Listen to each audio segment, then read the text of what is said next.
Hi everyone, I'm out here at Gifford Pinchot State Park in York, Pennsylvania. I am in the Susquehanna River Valley of the Appalachians, and I am looking for vernal pools. Vernal pools are unique formations to this land area and areas like the California coasts and northwards up into Washington or inland. But these pools are unique to this area, especially during early to mid-springtime, such as now, where a lot of rain will bring down a lot of water from these streams and ponds to create these low-lying freshwater pools. And in these pools have extremely unique invertebrates to this area known as fairy shrimp and ostraca, the genus. By the way, this video was sort of inspired by Adam Harrington. He runs a page called Learn Your Land over in Pittsburgh, Pennsylvania, or around that area. He did a very similar video on fairy shrimp that he was actually able to find in more adult forms. So if you want to go check out what they look like swimming around in a pond over in Pittsburgh, Pennsylvania, more in early springtime, how they look like when they're fully formed, you can go over and check it out there. The reason why mine aren't really formed that well is because it had just rained recently, so some of these pools that are forming are pretty darn new. It's better to catch them in early spring when rain is a bit more abundant. Rain is a bit more abundant, and the formation of these pools can happen more frequently, so the shrimp can, proliferate. So I found myself a little pool here. I am right next actually to the bridge I was just talking to you guys at, and connecting out, there's a bit of a stream pond which connects to the larger Pinchot Lake out that direction. But down in this little pond, there's actually quite a few of them. They're pretty small, so I'm going to kneel down and show you. But so yeah, here's two of them right here. I'm trying to tell them in the light. Oh, there we go, perfect. Very small. It's difficult to see them in their larval stages, but they are hatched. You can kind of see them almost eating on the surface. It's quite cute.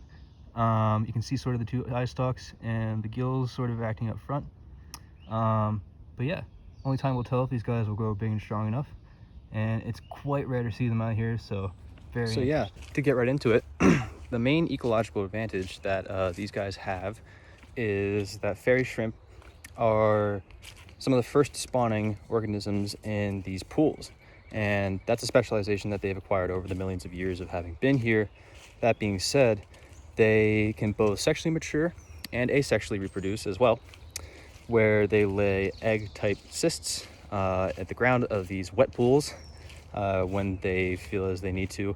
Either they're being threatened, or the water temperature is changing, or the water is just being depleted. Regardless, they have multiple sensor mechanisms in order to determine when to sexually or asexually create these cysts. Now, when these cysts do drop, they can stay dormant in the pools for years, 2 years. It's actually not quite known how long these things can stay dormant for, just because they've been around for so long, and they've always popped up in different pools in different areas around creeks and streams. So it's unclear exactly the variability between species.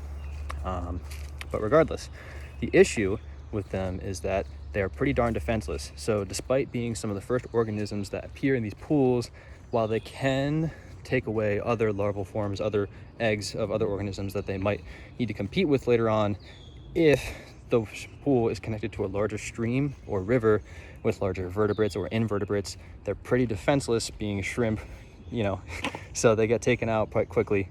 But they have, like I said, multiple sexual and asexual advantages of reproduction. They are very similar to sea monkeys, what you might consider brine shrimp. The genus Anostraca, which is for the fairy shrimp, the freshwater species, is very similar to Artemia, brine shrimp. Those are the saltwater species. They look very similar. They function very similarly.